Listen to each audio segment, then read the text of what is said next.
Hola, buenos días. Hoy está con nosotros el doctor Jesús Tornero, quien es un reputado especialista en reumatología y cuenta con más de 30 años en la profesión de experiencia. El doctor es experto en enfermedades reumáticas muy frecuentes, como son la artrosis, la artritis y la osteoporosis. Y justamente en la entrevista del día de hoy queríamos tratar las pruebas que tenemos que hacer cuando existen determinados síntomas para poder iniciar un tratamiento. Buenos días, doctor. Muchas gracias por participar. Encantado, buenos días. Doctor, ¿cuáles son las principales pruebas con las que contamos para poder detectar estas enfermedades? Bueno, yo creo que fundamentalmente hay dos grandes grupos de pruebas para el diagnóstico de las enfermedades reumáticas. Una son las pruebas analíticas, las pruebas que se hacen con análisis de sangre o de orina, y las otras son las pruebas de imagen. La unión de la información que dan estas dos pruebas, estos dos grandes grupos de pruebas, pues permiten enfocar y ayudar al diagnóstico de muchas enfermedades reumáticas. Bueno, en realidad las pruebas reumáticas como tal no existen. Es decir, es una terminología que se utiliza en el lenguaje vulgar y lógicamente es aceptable en el lenguaje coloquial, pero que en el lenguaje médico no tiene sentido. Es decir, las pruebas reumáticas son todas aquellas pruebas y análisis que pueden ayudar al médico a diagnosticar una enfermedad reumática. Entonces, las pruebas reumáticas se dividen en dos grandes grupos. Primero, las pruebas que nos ayudan a identificar la presencia o no de inflamación en las articulaciones y a controlar la evolución de la misma. Estas pruebas se utilizan muchísimo en medicina y son los llamados reactantes de fase aguda, la proteína C reactiva y la velocidad de sedimentación globular. Son pruebas que nos dan una información muy importante a los reumatólogos. Y luego están un segundo grupo de pruebas que lo que ayudan es a clasificar diagnósticamente la enfermedad. Es decir, si nosotros tenemos un paciente, por ejemplo, que tiene una inflamación de una articulación, pues por la simple visión del paciente sabemos que tiene una artritis, pero para clasificar el tipo de artritis que tiene, pues tenemos un amplio arsenal de pruebas de diagnóstico analíticos que nos pueden ayudar a identificarla. Por ejemplo, el factor reumatoide, si es una artritis reumatoide, los anticuerpos contra péptidos citrulinados, si también es una artritis reumatoide, los anticuerpos antinucleares, por ejemplo, si es una colagenosis, por ejemplo, un lupus. Entonces, lo que sí que es muy importante es intentar de alguna manera hacer llegar a la población general y a las personas, a los pacientes, que las pruebas reumáticas, si las aceptamos esta denominación, son pruebas complementarias para el diagnóstico. Es decir, el diagnóstico de una enfermedad no depende de tener una prueba positiva, porque en medicina siempre hay falsos positivos, es decir, personas que tienen una prueba positiva y que no tienen la enfermedad. Es decir, no es imposible que una persona tenga un factor reumatoide positivo a una concentración muy baja en sangre y que no tenga ninguna enfermedad, que no tenga artritis. Que sea una persona, por ejemplo, de una cierta edad, que bueno, pueden aparecer hasta en el 1, el 5% de la población de una cierta edad puede aparecer el factor reumatoide positivo. Es decir, que no hay que alarmarse por tener la prueba positiva, sobre todo si la concentración, la prueba es baja.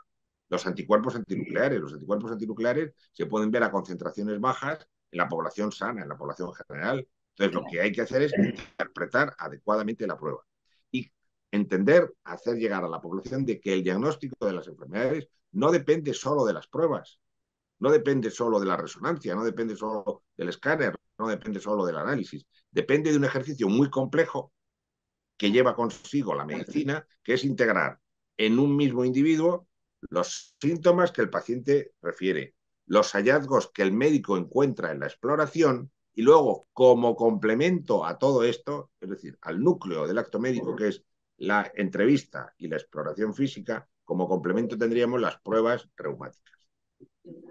Hablábamos de las enfermedades reumáticas más frecuentes, justamente si puede confirmar que sean esas tres por lo menos las principales y si hay alguna otra que debemos tener en cuenta. Sí, la principal enfermedad reumática por orden de frecuencia es la artrosis, es decir, la enfermedad que afecta al cartílago articular y produce una alteración de la biomecánica, o sea, del funcionamiento mecánico normal de las articulaciones. La segunda serían las enfermedades que afectan a las partes blandas del aparato locomotor, es decir, a los tendones, los ligamentos, las bolsas sinoviales, son muy frecuentes, las tendinitis, las bursitis, las fascitis. Y en tercer lugar tenemos todo el gran grupo de lo que sería la artritis, es decir, las enfermedades inflamatorias de las articulaciones. A diferencia de la artrosis, que afecta inicialmente o fundamentalmente al cartílago, en las artritis lo que se afecta es la membrana sinovial, es decir, la membrana que produce el líquido que va a facilitar la lubricación, el engrasamiento de las articulaciones. Por último, hay una enfermedad reumática muy frecuente también que afecta al hueso. Hasta ahora hemos visto enfermedades que afectaban a las articulaciones, a los tendones y ahora al hueso. Y la enfermedad articular o enfermedad reumática más frecuente que afecta al hueso es la osteoporosis. Bien, ¿estas enfermedades comienzan a manifestar síntomas o desarrollan los síntomas demasiado tarde? Bueno, hay algunas de ellas que prácticamente desde el principio de la dolencia producen síntomas, por ejemplo, una tendinitis, una bursitis, una fascitis, pero es verdad que otras, por ejemplo, la artrosis y sobre todo la osteoporosis, cuando empiezan pueden tener un curso silente, es decir, un curso asintomático. Y es que, bueno, se tiene que tardar un tiempo de daño orgánico en el hueso o en la articulación para que aparezca la sintomatología. Por eso en estas últimas es donde es más importante pues, contar con pruebas complementarias para el diagnóstico que detecten la enfermedad antes de que aparezcan los síntomas. ¿Cuál es la importancia justamente de detectarla antes para el tratamiento y también para la calidad de vida del paciente? Claro, hay muchas enfermedades reumáticas que cuando producen el daño orgánico, el daño estructural, en la estructura que se afecte del aparato locomotor, pues ese daño es irreversible, es decir, con procedimientos médicos, farmacológicos, terapias físicas, es muchas veces imposible o muy difícil restaurar el daño estructural. Entonces, bueno, pues en estas situaciones lo que se trata es de intentar identificar el principio de la enfermedad antes de que aparezca el daño, por ejemplo, en una artritis Ujú. que puede producir erosión, que puede producir pinzamiento, que puede producir destrucción articular, pues es muy importante detectar precozmente la enfermedad para iniciar un tratamiento, que tenemos tratamientos muy eficaces para tratar las artritis y frenar y evitar la aparición del daño estructural. Es decir, que la recomendación sería no esperar a los síntomas para empezar a realizar las pruebas. Claro, o sea, el diagnóstico de las enfermedades en general y de las reumáticas en particular se puede basar en dos grandes premisas. Una, esperar al síntoma para que cuando éste aparezca estemos dispuestos a iniciar un procedimiento diagnóstico y a tratar la enfermedad. Mm. Y esto, bueno, pues es lo que es correcto hacer cuando, desgraciadamente, pues no tenemos un tratamiento que modifique de verdad la evolución, la historia natural de la enfermedad. Por ejemplo, esto puede suceder en la artrosis. La artrosis, hoy por hoy, el tratamiento que tenemos para la misma es un tratamiento sintomático, es decir, podemos establecer estrategias de tratamiento que lo que hagan es mantener la función, evitar el dolor, combatir la rigidez y mantener la capacidad funcional. Pero hoy por hoy no hay ningún tratamiento, ningún fármaco, ninguna intervención médica, salvo la cirugía, que pueda curar la Claro. artrosis. A diferencia de esto, en las artritis, sí que es verdad que tenemos un arsenal de medicamentos muy eficaces en la artritis reumatoide, en la espondilitis, en la artritis psoriásica, en las artritis reactivas, que nos van a ayudar a frenar drásticamente la inflamación articular y, por lo tanto, cuanto antes frenemos la inflamación articular, antes evitaremos que se produzca el daño orgánico. ¿Cómo podemos identificar precozmente una enfermedad? Pues, como he Mm. dicho antes, hay algunas enfermedades que prácticamente desde que se produce la enfermedad aparecen los síntomas y sin embargo en otras no, en otras se tarda más en aparecer la sintomatología. Pues, por ejemplo, una osteoporosis, el síntoma que da no es otro que la fractura. Pero claro, hasta que no pasan unos años de desgaste, de desmineralización, de pérdida de masa ósea, pues no se rebasa el umbral de fractura. Pues la osteoporosis es una enfermedad en la que necesariamente tenemos que disponer de algo, de una herramienta diagnóstica que nos permita medir la resistencia del hueso, la masa ósea, la densidad mineral y actuar antes de que aparezca la fragilidad y la fractura. ¿Hay algún promedio de edad para la aparición de estas enfermedades? Y le pregunto esto en relación también con cuál sería la recomendación, a partir de qué edad hay que empezar a estar atentos y acudir, por ejemplo, a consulta con un especialista. Las enfermedades reumáticas, hay una cultura general que asume que es algo como propio de las personas mayores. Y esto no es así. Es decir, es verdad que a medida que va avanzando la edad es más frecuente que aparezcan enfermedades reumáticas, pero hay enfermedades reumáticas que aparecen en gente joven e incluso, y desgraciadamente, en niños. Entonces, bueno, hay que estar atento en cualquier momento a que pueda aparecer un proceso doloroso o una inflamación de la articulación para actuar consecuentemente. Bien, y por último le consulto si hay alguna manera de prevenirlas.